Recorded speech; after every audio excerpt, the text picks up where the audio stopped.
Back at it again, folks, right here at Brooks Landscape, and I want to show you what we got going on here. Now, as you can see, the water that's coming out of this gutter downspout has completely destroyed the landscape, but it also has to do with the tremendous amount of water that is coming from the neighbor's yard. That's right, the neighbor's yard. The gutter downspouts are tremendously impacting this landscape. So I came up with a design. Here it is. So I take the water within a 6-inch corrugated piping system up under the ground. But first I have to find out where the water is coming from. Well, I told you one of the areas that the water is coming from is from the gutter downspout. So what I'm gonna do is I'm gonna take this gutter downspout and I'm gonna tie it into this 20-inch drain box. But where else is the water coming from? Well, guys, the rest of the water that we've already identified, if you would have seen our earlier videos, you would have seen all this moss here is coming from the neighbor's yard. And you may wonder, how is that happening?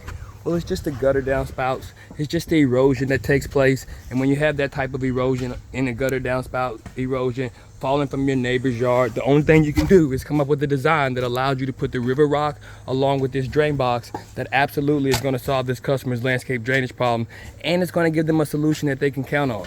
It's going to give them a solution that always lasts. Now, we're going to be using erosion control fabric as well, which is going to allow for the water that would have been moving through this fence line to now have to go through that aggregate, that large 4 to 8 inch rock. And this entire area is going to get erosion control fabric along with decorative gravel, decorative river rock.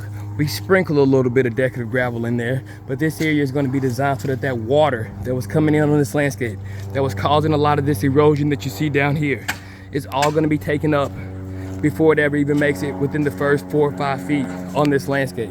So by the time we get to this second post, there's going to be no more water able to move, as it's going to be taken into that drain box within that design that I'm going to show you later. And then it also says that this area now gets a beautiful design with it that allows for you to be able to see that the landscape is absolutely going to be spectacular once we finish. And you can see the erosion pattern that lets you know that there was a lot of water coming off of this landscape, but it doesn't have the deteriorations or the markings of so much water that it's eating into the dirt. You see, it just leaves a trail. Now, I've seen areas where that water leaves not only a trail, but it leaves a marking in the dirt so that you can see that it's washing out. This is just a slow sediment washout due to the erosion that's happening on the landscape. And it has a lot to do with the fact that the grass is not able to sustain itself because it is a Bermuda sod, and so sometimes Bermuda doesn't do well in these areas of low shade, but definitely the Zeon Zoysia, which we're going to be coming back with, will do excellent in helping solve that problem for the customer. So these are just some of the ways in which we continue to help our customers solve their landscape drainage problems and give them an outdoor landscape transformation that lasts a lifetime.